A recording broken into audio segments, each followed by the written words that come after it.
हाय दोस्तों, और आज मैं एलियन सीरीज का सेकेंड लास्ट पार्ट लेके आई हूँ। इसके लास्ट पार्ट में हमने देखा था रिप्ले, न्यूट, हिग्स और बिशप ये चारों सुलो को इस मेन शिप से अर्थ पे आ रहे थे। लेकिन कुछ समय के बाद हम इनके शिप में एलियन के एग्स देखते हैं। यानी जब वो एलियन क्वीन इस शिप में आई थी तब उसने अपने एग्स डिलीवर किए थे और वो फेस हगर के एग्स थे। और अब इस शिप में फेस हगर्स आ गए थे। वो इनमें से ही किसी एक पे अटैक कर रहे थे। लेकिन इन एलियंस का जो एसिड रहता है वो शिप में आसपास गिर जाता है, जिसके कारण शिप जलने लगती है और बहुत बड़ी आग लग जाती है। और इन चारों के जो एस्केप पॉड्स रहते हैं वो रिलीज हो जाते हैं और नजदीकी प्लैनेट फ्यूरी पर ये पहुंच जाते हैं। ये प्लैनेट भी वेलैंड कॉर्पोरेशन का ही था। दरअसल ये पूरा प्लैनेट प्रिजनर्स के लिए था, जो बहुत ही ज्यादा खतरनाक मुजरिम है उन्हें यहाँ पे डाल दिया जाता था हमेशा के लिए। इसके अलावा इस प्लैनेट पे माइनिंग भी चलती थी और इसीलिए काफी बड़ी बड़ी फैसिलिटीज थी। यहाँ पे हम डॉक्टर क्लेमेंस को देखते हैं जो इन पॉड्स को समुद्र में लैंड होते हुए देखते हैं। उस समय रिप्ले बेहोशी की हालत में किनारे पे आ जाती है। उसे क्लेमेंस अपने प्रिजन में लेके आता है और उसका चेकअप करने लगता है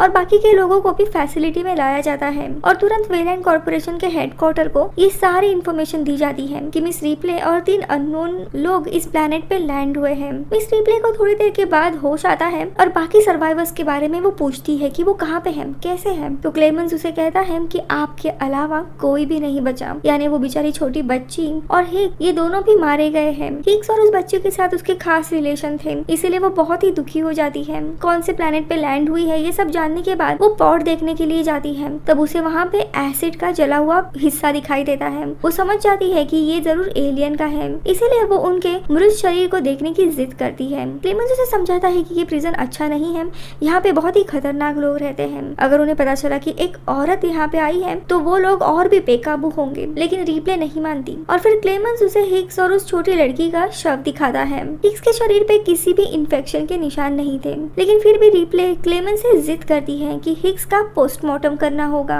अब क्लेमेंस भी चुपचाप उसका पोस्टमार्टम करता है। हिग्स के शरीर में कोई भी एलियन के निशान नहीं थे। आखिरी में क्लेमेंस उसे कहता है, देखो मैं बेवकूफ तो नहीं हूँ, तो सही बताओ कि तुम क्या ढूंढ रही हो, क्या कोई इन्फेक्शन है, कोई वायरस है। तो रिप्ले उसे बताने ही वाली थी, लेकिन तभी जेल के सुपरिटेंडेंट वहाँ पे आ जाते हैं और क्लेमेंस को डांट देते हैं कि तुम रिप्ले को यहाँ वहाँ लेके क्यों जा रहे हो। जेल के प्रिजनर्स काफी अजीब हैं, रिप्ले को यहाँ पे खतरा है। अब रिप्ले इन सबको कहती है कि भले इनके शरीर में कोई भी इन्फेक्शन नहीं है, लेकिन इन दोनों के भी शव को हमें जलाना होगा। इसीलिए ये सारे मेन ऑफिसर वहाँ पे बहुत ही बड़ी एक भट्टी जैसा एक स्ट्रक्चर रहता है, उसमें उन दोनों के शव को डाल देते हैं। इस फैसिलिटी में काफी सारे बड़े बड़े जानवर थे और तभी इनमें से कुछ लोगों को एक जानवर कूड़ेदान में मरा हुआ पाते हैं। ये लोग उसे फैसिलिटी में लेके आते हैं और क्लीन करने लगते हैं, लेकिन तभी उसका शरीर फट के वहाँ से एक जेनोमोर्फ बाहर आता है और फैसिलिटी में चला जाता है। इसी बीच में इन्हें वेलैंड कॉर्पोरेशन से रिप्लाई आता है कि मिस रिप्ले बहुत ही इम्पोर्टेंट एम्प्लॉय है उनकी,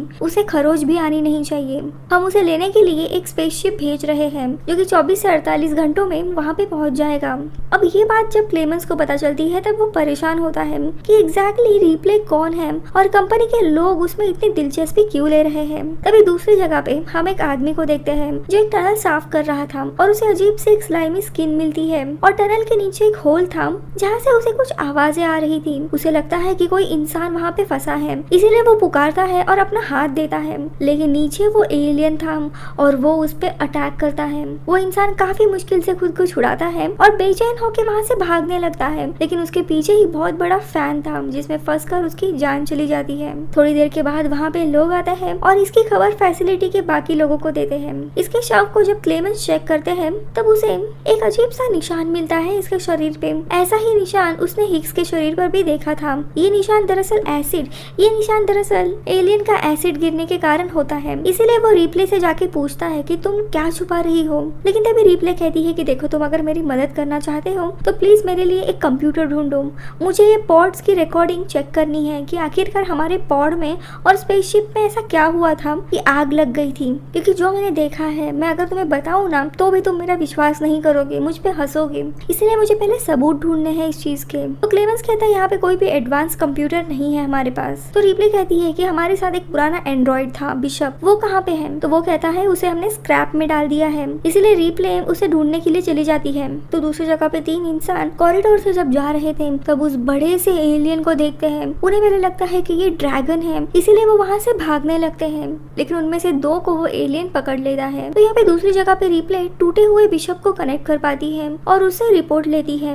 तो वो कहता है कि आग लगने के कारण हमें इवैक्यूएट करना पड़ा। वो आगे पूछती है कि क्या कोई एलियन या दूसरे लाइफ की स्पीशीज थे शिप में। तो बिशप कहता है हाँ, एलियन के सिग्नल्स मिल रहे थे। ये सुन के वो हैरान होती है और फिर पूछती है कि क्या कंपनी को इसके बारे में पता है। तो वो काफी हैरान होने वाली बात बताता है कि शिप में हर एक दिन क्या हो रहा है, ये सारे लॉग्स कंपनी को जा रहे थे, यानी शिप में खतरनाक एलियन है ये भी उन्हें पता था। इसी का मतलब है कि कंपनी के लोग जानबूझ के उस शिप को अर्थ पे लाना चाहते थे ताकि वो एलियन अर्थ पे आए, उसके ऊपर रिसर्च हो और उसे एक बायोलॉजिकल वेपन की तरह यूज किया जाए। इसी दौरान उन्हें 3 लोगों में से एक बचा हुआ इंसान था, वो बाकी लोगों के पास आता है और जोरों जोरों से चीखने लगता है कि एक बहुत ही बड़ा दानव हमारे फैसिलिटी में आया है, वो ड्रैगन की तरह दिखता है और हम सबकी जान लेके रहेगा। वो काफी डरा हुआ था, लेकिन रिप्ले को समझ आता है कि क्या हो रहा है, इसीलिए वो तुरंत जेल के सुपरिटेंडेंट को मिलती है और उन्हें एलियंस के बारे में सारी चीजें बताती है कि कैसे एक एलियन उसके शिप में था और वो शायद अभी यहाँ पे आया होगा, सारे लोगों को वो मार डालेगा और हमें पूरी तरीके से वेपनाइज होना चाहिए और सबने मिलकर उस एलियन को मारना चाहिए। लेकिन सुपरिटेंडेंट कहता है कि हमारे पास कोई भी हथियार नहीं है यहाँ पे। ये सुनकर रिप्ले हैरान होती है कि ये एक जेल है और यहाँ पे कैसे कोई हथियार नहीं रखा है। लेकिन इससे भी ज्यादा बुरी बात ये होती है कि सुपरिटेंडेंट इसके बाद का पूरा मजाक बना के रखता है।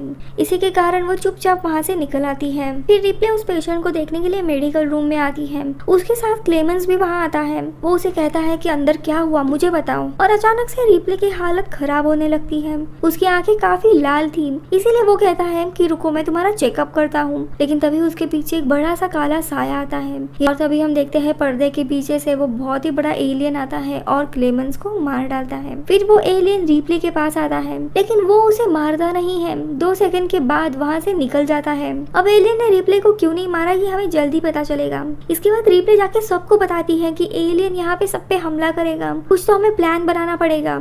और तभी ऊपर से जेनोमॉर्फ उसी सुपरिटेंडेंट पे हमला करता है और उसे मार डालता है सबके सामने। ये देख के अब सब लोग डर जाते हैं और रिप्ले की बातों पे भरोसा करने लगते हैं। अब यहाँ इस फैसिलिटी में कोई भी वेपन नहीं था, लेकिन फ्लेमेबल टॉक्सिक वेस्ट था इनके पास। ये लोग एक प्लान बनाते हैं कि इस पूरे वेस्ट को वेंटिलेशन सिस्टम में डालेंगे और इसी में उस एलियन को कैद करके जला देंगे। अब ये लोग जब टॉक्सिक उस वेंटिलेशन सिस्टम में डाल रहे थे तभी किसी से कुछ गलती हो जाती है और पूरा एक्सप्लोजन वहीं पे हो जाता है और उसी में उनके काफी सारे लोग मारे जाते हैं, यानी ये प्लान भी फ्लॉप हो जाता है। यहाँ पे रिप्ले की हालत हर पल खराब हो रही थी, इसलिए वो एक आदमी से मदद लेती है और उसके एस्केप पोड के जरिए वो खुद के शरीर को स्कैन करती है और तब भी पता चलता है कि उसके अंदर एलियन एम्ब्रियो था। यानी मूवी के स्टार्टिंग में जो फेस अगर हमने देखा था इन्फेक्ट करते हुए वो मिस रिप्ले ही थी और ये कोई साधारण एलियन नहीं था, ये एलियन क्वीन का एम्ब्रियो था। यानी कुछ समय के बाद इसका भी शरीर फट के एलियन क्वीन का जन्म होगा। अब इसी के कारण वो काफी डर जाती है और इसी के कारण उस एलियन ने इसे मारा नहीं था और ये चीज कंपनी के लोगों को भी पता थी, इसीलिए वो रिप्ले को अर्थ लाने के लिए दिलचस्पी रख रहे थे। अब ये जानने के बाद रिप्ले बहुत ही बेचैन होने लगती है। वो काफी डरी हुई थी, इसीलिए वहाँ पे डिलन नाम का एक आदमी रहता है। वो आर्मी के बैकग्राउंड से था। रिप्ले उसे कहती है कि प्लीज मुझे मार डालो और सारी सच्चाई उसे बताती है। तो वो कहता है कि ठीक है मैं तुम्हारी जान लूंगा, लेकिन उसके पहले इस एलियन को हमें मारना होगा और तुम मेरी मदद करोगी। रिप्ले मान जाती है। तो यहाँ पे रिप्ले एक प्लान बनाती है कि ये बहुत ही बड़ी फैसिलिटीज थी जिसमें काफी बड़े बड़े कॉरिडोर्स थे और हर एक कॉरिडोर के बीच में डोर लॉक्स थे। तो वो कहती है हम अपने कुछ लोगों को उस एलियन के सामने भेजेंगे, उसे मारने के लिए वो एलियन उसका पीछा करेगा और हर एक ब्लॉक का हम डोर लॉक करते जाएंगे और आखिरी में वो इंसान बचेगा, वो अगले कॉरिडोर में जाके बीच का दरवाजा बंद करेगा जिसके कारण एलियन उसी कॉरिडोर में लॉक होगा और उस पे हम खोलता हुआ लोहा डालेंगे। अब ये प्लान एग्जीक्यूट करने के लिए जाते हैं, तब एलियन के चपेट में इनके कई सारे साथी आते हैं। आखिरी में सिर्फ 3 लोग बचते हैं, डेलन, रिप्ले और मोर्स नाम का आदमी। अब रिप्ले और डेलन के सामने एलियन आता है। डेलन रिप्ले को ऊपर जाके लोहा डालने के लिए कहता है, लेकिन तब तक डेलन भी उस एलियन का शिकार हो जाता है। तभी मोर्स ऊपर से उस मशीन को ऑन करता है और गरम गरम लोहा उस पूरे कॉरिडोर में डाल देता है। काफी देर तक कुछ हलचल नहीं होती। ये देख के रिप्ले और मोर्स खुश हो जाते हैं कि चलो ये एलियन एलियन मारा गया यहाँ से और अभी इनको लेने के लिए एक शिप आ ही रही है, लेकिन थोड़ी ही समय में वो जेनोमॉर्फ इनके सामने आता है। यानी उसके शरीर पे उस लोहे का कोई भी असर नहीं हुआ था, लेकिन मॉर्स को पता चल जाता है कि ये खौलता हुआ लोहा इसके शरीर पे गिरा था। इसके शरीर का तापमान बहुत ही ज्यादा होगा, इसलिए वो काफी चतुराई से पानी के स्प्रिंकल जो रहते हैं वो ऑन करता है। जेनोमॉर्फ का शरीर इतना गर्म होता है कि पानी की कुछ बूंदों से ही उसका शरीर पूरी तरीके से चकनाचूर हो जाता है और वो आखिरी में मर जाता है। तब तक वेलैंड कॉर्पोरेशन के लोग भी वहाँ पहुंच जाते हैं, इन दोनों को भी अपने प्लेनेट लेके जाने के लिए। इन्हीं लोगों में बिशप जैसे दिखने वाला इंसान भी होता है। रिप्ले आने से मना करती है तो वो उसे समझाने लगता है कि देखो हम अर्थ पे चलते हैं, तुम्हारे शरीर में जो एग है उसे हम निकाल देंगे, डिस्ट्रॉय कर देंगे और तुम अपना एक परिवार बना सकती हो। लेकिन रिप्ले इसके लालच के बीच में नहीं आती और वो भी जो खौलती हुई आग थी उसमें जंप मारती है और आखिरी में मॉर्स यहाँ से अर्थ पे चला जाता है। और इसी तरह मिस रिप्ले का 100 साल स्पेस में रहने के बाद अंत होता है। मैं मिलूंगी आपसे अगले वीडियो में, तब तक के लिए बाय बाय।